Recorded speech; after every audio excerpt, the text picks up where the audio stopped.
morning. Welcome to Talking Pop Culture with Jake D. And this is my spoilerific review of the Mandalorian Chapter 14, The Tragedy. All right. So we're not going to bury the lead on this one. You get the rather glorious return of Boba Fett today. That was obviously something that was teased earlier this season, and we also got an additional guest star return in Fennec Shan. So if everybody's keeping track, we do have yet another guest star-driven episode of Mando, this time with Tamura Morrison returning to be Boba Fett. So, all right, Chapter 14, The Tragedy. Start out with, so I'll get moving with my rating first before we go into the events and what went down today. So I'm going to come in at an 8 out of 10 on this episode. So visually, this one, I'm going to say it was a stark difference from every other episode that we've had. Honestly, in the entire series, not just the season, we got a very different visual planet, which I appreciated. In some ways, the visuals weren't perhaps as impressive or as crisp as some of the past episodes. But the fact that they've given us a new environment to deal with was a big plus for me. That actually looked to me like it may have been shot on site rather than in the special studio. It felt very, being a guy who grew up in the Denver area, there was a lot about that felt like. Perhaps some of the front range of the Rocky Mountains in Colorado or New Mexico even. And it seemed like they shot this one actually in the outdoor setting rather than on the Lucasfilm soundstage that they've built for the show. I could easily be mistaken on that, but it really felt like they were out and about in the elements as opposed to in the soundstage to me, which was an interesting change, and I think perhaps explains some of the differences in what we've seen here versus some of the past episodes. Forgive me, it is early and coffee is life, my friends. Got to have my coffee to get going this early, by God. But yeah, I'm going to go 8 out of 10 on this. The music wasn't as powerful as we got in the previous episode. There was nothing wrong with it, and it certainly wasn't glaringly off or anything like that. But we got, once again, a bit of a different style, and I assume that's going to relate to the direction of Robert Rodriguez in this episode, which was cool to see. I liked the overall somewhat shorter but really action-packed punch of this episode. It was, for me, that was pretty good, and I was a fan of it. It was a little bit of a different approach, and to an extent, a bit of a change of pace from some of what else we've seen this season. Boba Fett and Fennec Shan, though, were... I'm not sure why I was a little bit shocked to see them, but they came in and kicked some ass, honestly. So Mando rolled up to Tython. They didn't mess around. They went ahead and went straight to Tython, and he went ahead and placed Baby Yoda Grogu right on the seeing stone that he was looking for. And as he stepped away to deal with some incoming Imperials, Grogu did indeed reach out with the Force. He meditated on this stone, and it created a field around him as he was reaching out through the Force, which was, that was a little bit odd. I don't think we've necessarily seen force powers do something quite like that before. And so that, not that I necessarily had a problem with it, but it was a little bit of a new thing to have that sort of field come up around Baby Yoda as he's meditating on the Seeing Stone. So that was a little interesting to me. But a lot of action in this, as predicted by our good buddy Vigilante Williamson, whom I hope that he is on and watching. But he did mention in his review he had to get some sleep, as expected, and as predicted by our good buddy V-Dub. Gideon did indeed kidnap the child today, which of course explains the chapter title of the tragedy. The tragedy being the loss of Grogu, Baby Yoda. I don't know if I'm ever gonna get used to calling him Grogu. All right, you just got done watching it, and your fan body service has been filled. Yeah, I enjoyed this episode. I thought it was good. Tamura Morrison, I thought he did a great job as Boba. And he definitely stepped back into the role, so to speak, pretty well, I thought. I guess technically he hadn't played Boba before, but given that Boba is a direct clone of Jango, I think you could say it's the same role to an extent. And, Mando once again focused on, does this armor belong to you or not kind of thing, which produced some interesting dialogue, because we see, once again, that Mando's very, very serious about the way as he has been taught it. 9.5 out of 10 for you, Alex. Not bad, man. Not bad. And yes, seeing Slave One again gave me the chills as well. I thought they did a great job with Slave One. 9 out of 10 for you, Rayron. All right, good stuff, man.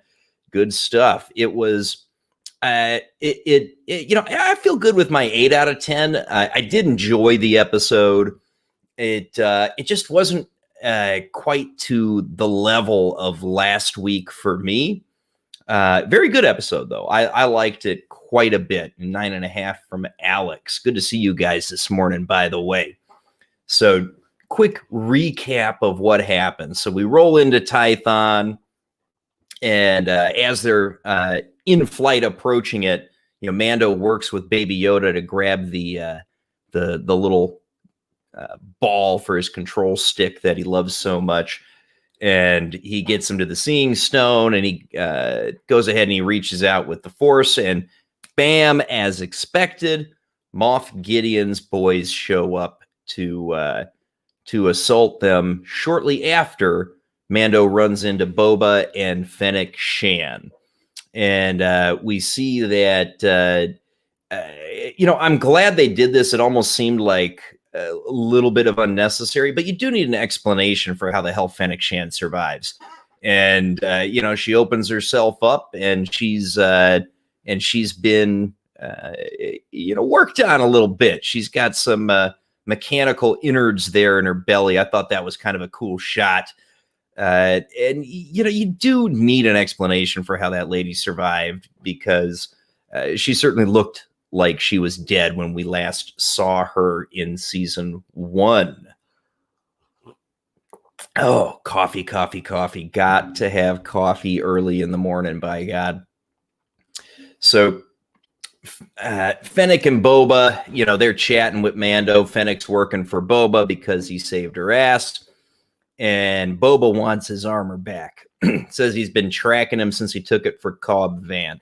One of the reasons this one pops in at an 8 out of 10 for me, as opposed to, the 9.5 that you guys did, was why didn't Boba ever just go take his armor back from Cobb Vanth, right? I mean, he clearly knew where it was. He was, he was on Tatooine with Cobb Vanth, and it seems like it would have been a pretty easy thing to do, to just take it from the Marshal rather than track Mando and Slave One and meet up with him on Tython.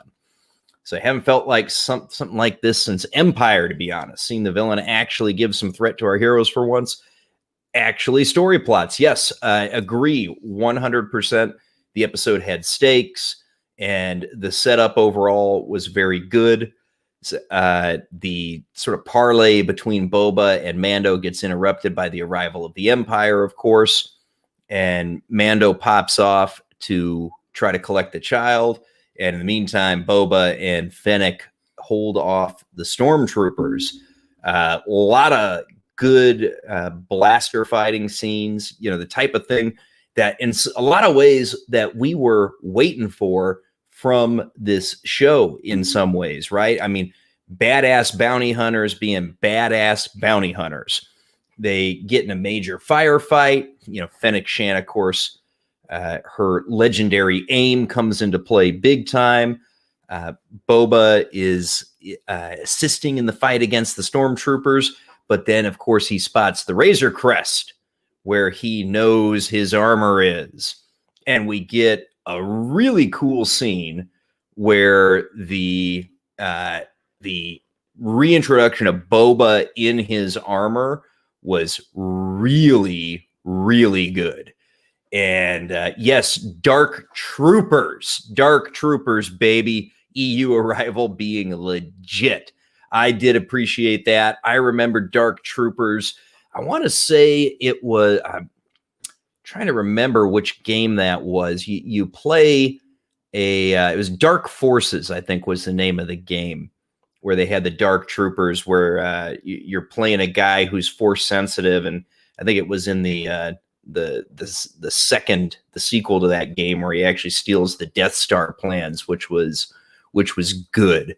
And Gideon really evil for realsies, as would say. Yes, Gideon is definitely really evil. He is fleshing out into a good, strong villain, as you always knew Giancarlo Esposito would do. And that was very solid. And yes, I'll get to that a little bit later, but I absolutely loved that, Alex. It was good. It was good, man. So Boba pops back in his armor, and he kicks some ass. He was kicking some pretty serious ass even before he got to his armor with just I don't even know what I'd call that weapon that he had. It's some kind of curved staff. It's both got kind of a spear point on one end, and it's got, I don't even know what I would call that on the other end. It's not a mace head or anything like that.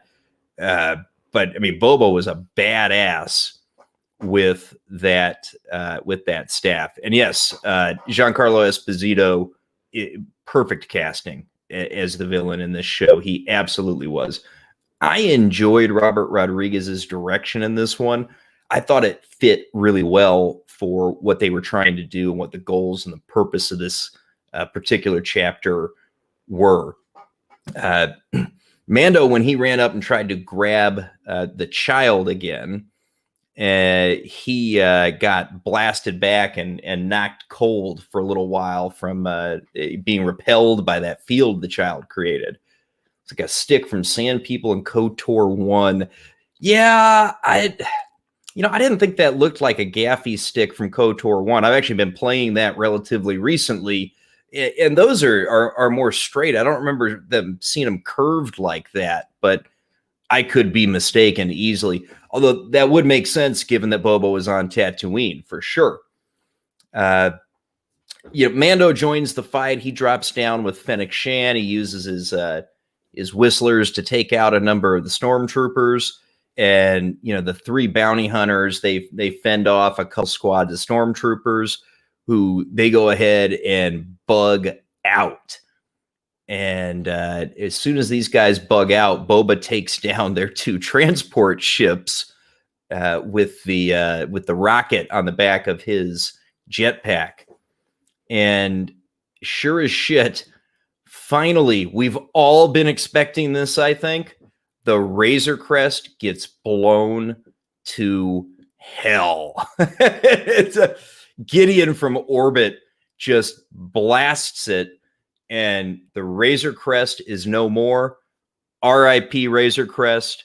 I'm sure Mando's going to get himself another ship, but the Razor Crest is done, brothers. It is gone, and it is dust. And then in come, as Ron mentioned, the Dark Troopers. Gideon sends them down to grab the child. The child is finally passed out from this effort of using the Force, which we've seen him do a number of times over the past couple of seasons.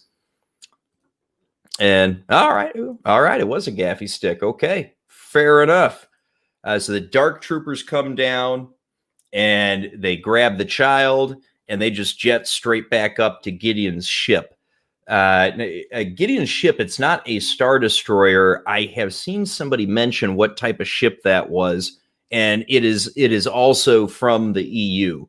It's not a dreadnought like from the Heir to the Empire trilogy from Zahn. It's something else, and I can't remember off the top of my head, but they take him back up to Gideon's capital ship, and Boba gives a little bit of chase in Slave One, and sure enough, spots the Imperial capital ship, and away they go. They are toast. They're certainly not going to compete with an Imperial capital ship with Slave One, and Gideon escapes with the child, and again, hence the name for our chapter episode.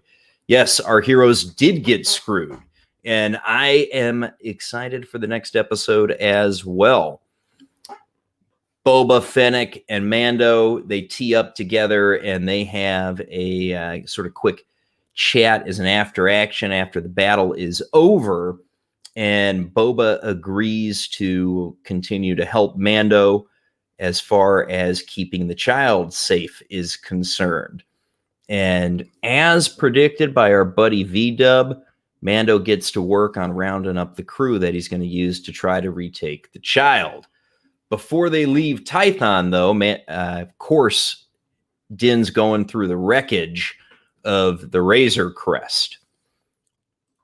And so it looks like a new type Star Destroyer or something where engines should be the big ship, it seems. I have seen some chat on the internet because we've seen the ship a couple of times briefly before, Alex. And guys who are a little bit better versed in things like ships from the EU than I am said this is a known ship type, and it obviously smaller than a Star Destroyer, not as powerful, but still a very formidable ship. Certainly nothing that Slave One or Razor Crest would ever have been able to contend with. But out of the wreckage of the Razor Crest, Mando, of course, pulls the Beskar spear that he received from Ahsoka Tano previously. And not unexpected. After we get that, we get a scene in Gideon's ship where the child is full on using his powers to fend off some stormtroopers. And Gideon comes in and he allows Grogu to use his power for a while. And the reason being, so Gideon clearly has some history with the child because he knows that using the Force powers is going to tire him out.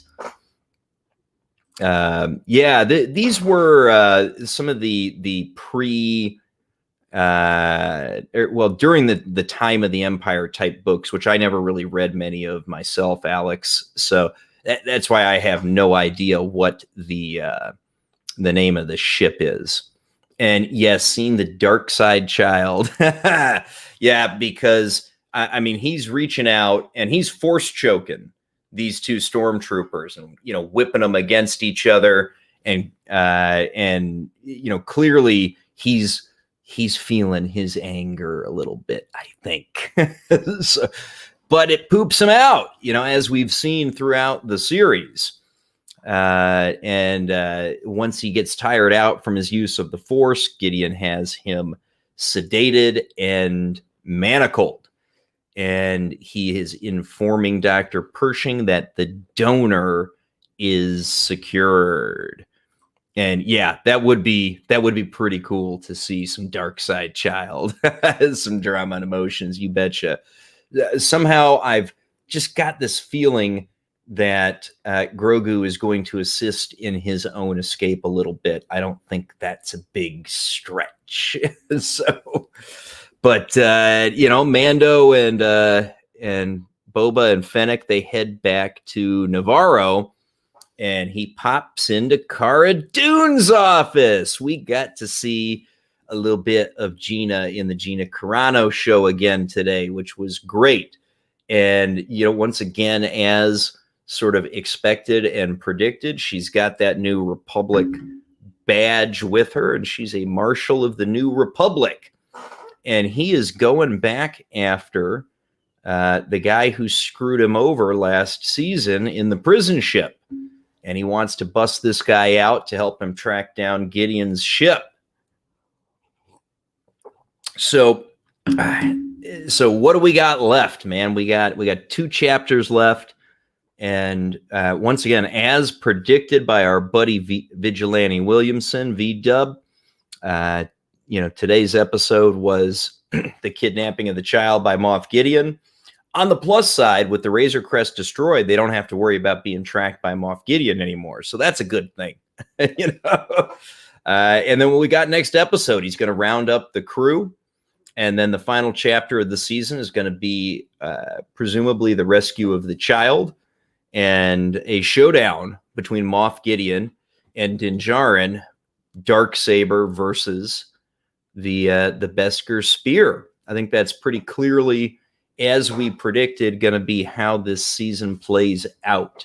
And that was pretty easy to see, but I'm not upset with them at that. We certainly know that the storytelling in this show is not particularly overly complex, right?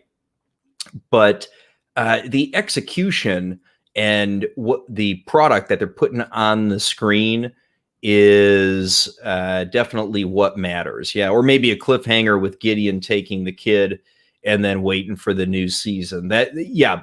Also a possibility. I don't think they're going to go that route, though. If I had to make my call for how the season wraps, so the Empire's got the child again, and they're going to be able to get his blood in order to do their work as far as it relates to the Dark Troopers. And they'll be doing more work on, whether it's clones or infusing force powers into the troops, whichever it is, or perhaps both. But my expectation is that there's going to be a showdown between Mando and Moff Gideon, and Mando is going to win. And I think we get Moff Gideon put down in chapter 16, but they are likely going to tease Thrawn as the guy running the Empire. We already know Thrawn's around. Disney's too afraid to anger fans now, even the slightest. Yeah, there's some truth to that. They certainly, I got to believe they know how badly they fucked up with the sequel tragedy. Given current day events, Disney wanted to play things safe. I think they get rescued, but there'll be another higher up villain revealed. Exactly. Yes, you read my mind, Rayron. That is going to punch in Grand Admiral Thrawn, my friend, whom I think is going to take over as the lead villain. Now, interestingly, Thrawn is obviously the target of Ahsoka Tano, who is getting a spin-off show. So my suspicion would be we don't necessarily see a lot of Thrawn in season 3 of Mando, because he's going to be more perhaps the target of the Ahsoka show. But Grogu did reach out with the Force on the Seeing Stone, which means that some Jedi heard the call. And so we're running into a potential big problem in this show. And that problem is the absence of Luke Skywalker. Luke's active. Luke's a Jedi Knight, perhaps even a Jedi Master at this point in history. And somebody just sent out a massive Force beacon, and there's no way in hell Luke didn't hear it. We've got a couple other Force sensitives out there. We know that Ezra is probably still alive. We have had a lot of rumors about Ezra coming into one of these spin-off shows. Setting up Avengers of Star Wars, Thrawn as Thanos. Pretty much. Luke with his green milk. Absolutely. Quite possible. And yes, Rayron, that's absolutely what they're setting up. Avengers of Star Wars with Thrawn as Thanos. If that is the plan, what I'm going to say is they better fucking do it right, because Thrawn was the most badass villain of the EU outside of anything we saw from Vader, obviously. And the Thrawn that we got in Rebels was not the Thrawn from the original Heir to the Empire trilogy. And I'm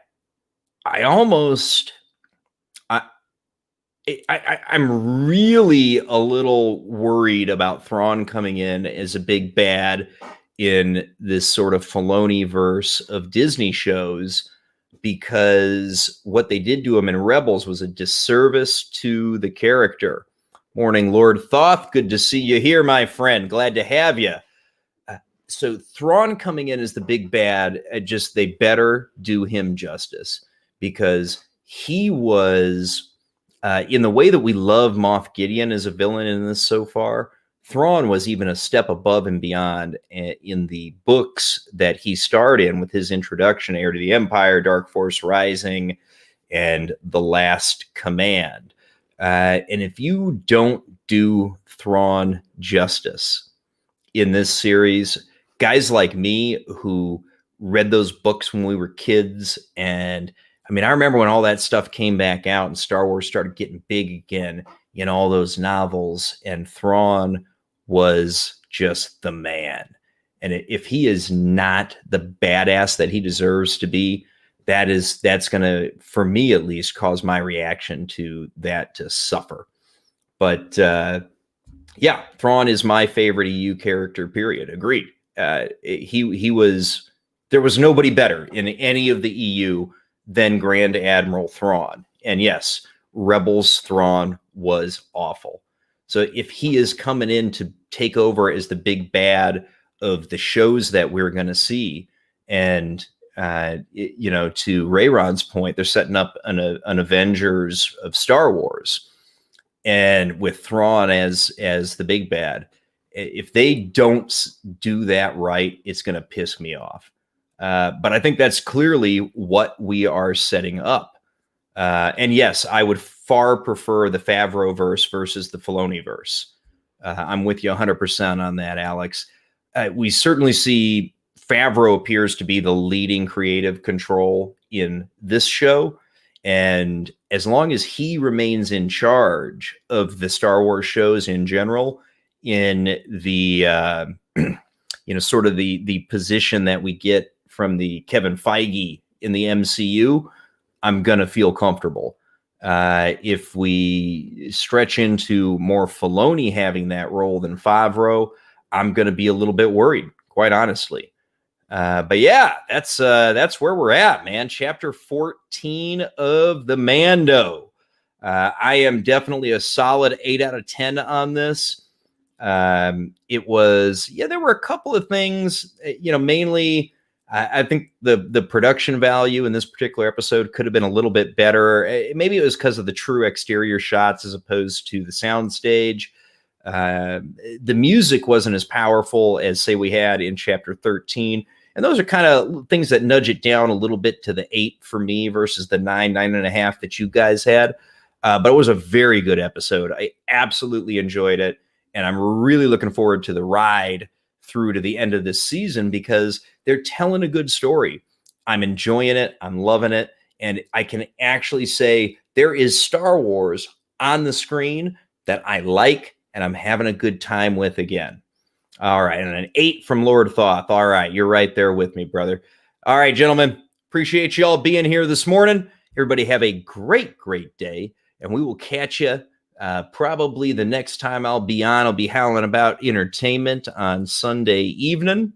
And of course, I will be alive again at 7 a.m. next week to cover Mando Chapter 15. Thanks for coming in, everybody. Have a good day.